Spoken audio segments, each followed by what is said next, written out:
Okay. Hi, Rickard. Tell me what you're doing. Well, I'm working with my top bar hives, and I thought I'd just give my $2 opinion of when it comes to broken off combs from the top bar hive and how you can mend it. I've seen over the internet, I've seen like 200 different ways to mend the broken top bar hive comb, but none of them doesn't really seem that good, easy, and above all cheap. The method I use are zip ties, and I usually use this on brood comb and not honeycomb because honeycomb is too both heavy and brittle to put up with a couple of zip ties. But the brood comb is perfectly fine to do it. In this case, I have two empty combs. We are shortly going to put in a nuke in here and a nuke in that side as well. So two nukes in this topper hive. You're gonna see that as well. But before we do, I'm gonna attach the broken off comb from to the topper hive and put it into the hive body. So what I do first is if, imagine if this was a brood comb. I try to find where there's no brood, there's nothing in this right now, where there's no brood in the comb, and I just simply put a zip tie through it.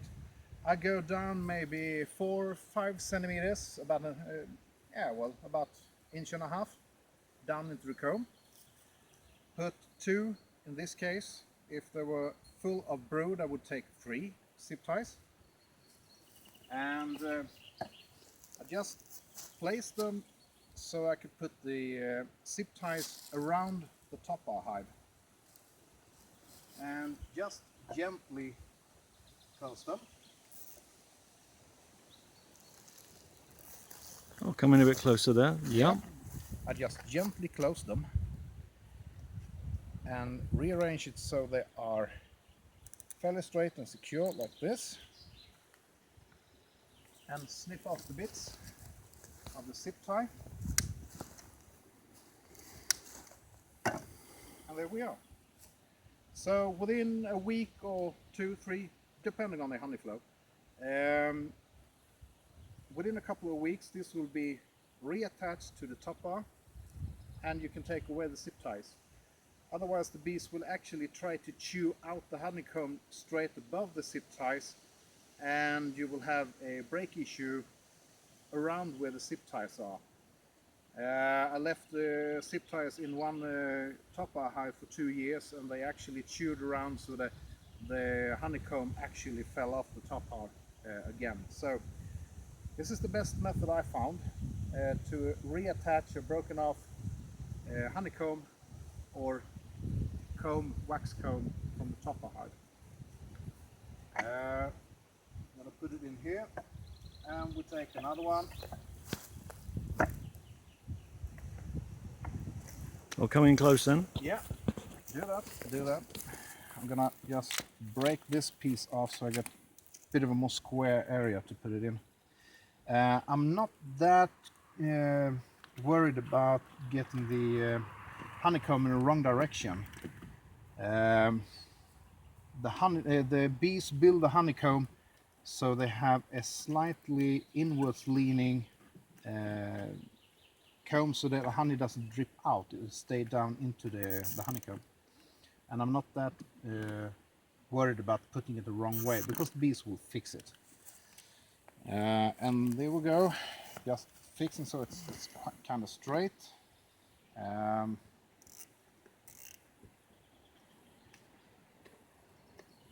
Making them a little bit more snug, and snip off the ends here. So, two wax combs reattached to a top bar hive. This is a starter strip, for calling it something, so the bees have something to start with. And when they start building on this one, reattaching it, it's gonna get really big, really fast, and they work wonders with broken off honeycomb. Another method I use is I put a bamboo skewer through the honeycomb and I put the zip ties around the edges. And this actually works fine, though as you can see here, this is a 2-year-old honeycomb. The bees actually tried to chew out the bamboo skewer. And when this is attached to the honeycomb, I can't get it out without destroying the honeycomb. So what I did is I stopped using the bamboo skewer, but this is a way to reattach a honey-filled comb, which I don't use. I don't do that. I leave the honey-filled comb on top of the top bar hive itself, and the bees come out and rob the honey out of it, so you end up with an empty honeycomb. And I can reattach that, or I can melt it, as I'm going to do with this. I'm going to melt it down and reuse the wax. So just for practice, a honeycomb broken off, a couple of zip ties around the top bar, and they will reattach the honeycomb within a couple of weeks. It's really not any problem for them to reattach it. So yeah. And if you wonder why I don't speak English that well, I live in South Swedish Highlands. We are right now in about 350 meters above sea level, I think. We are in close proximity of the South Swedish Highlands highest hill, nub, whatever it is, 411 meters over the sea level, if that were high enough. So bear with me and with my bad grammar and maybe foul language, where we are going into a quite mean hive. They are prolific builders and good honey producers, but they are quite mean, and we are going to take out maybe 3, 4, eventually even 5 nukes from them. Because I have to knock down the numbers and I have to make new nukes, and within a couple of weeks I'm going to requeen them anyway. So I'm just as much do it right now, because otherwise they will swarm on me. I can't wait. You can't wait. I'm suited up, suited and booted. Yeah, you are. You are. And I mean, working with mean bees has its own reward. Every time you come around from the mean beehive without 30-40 stingers in you, it's a win. And that is about what I think it is right here. It's a win when you come around without 30-40 stingers.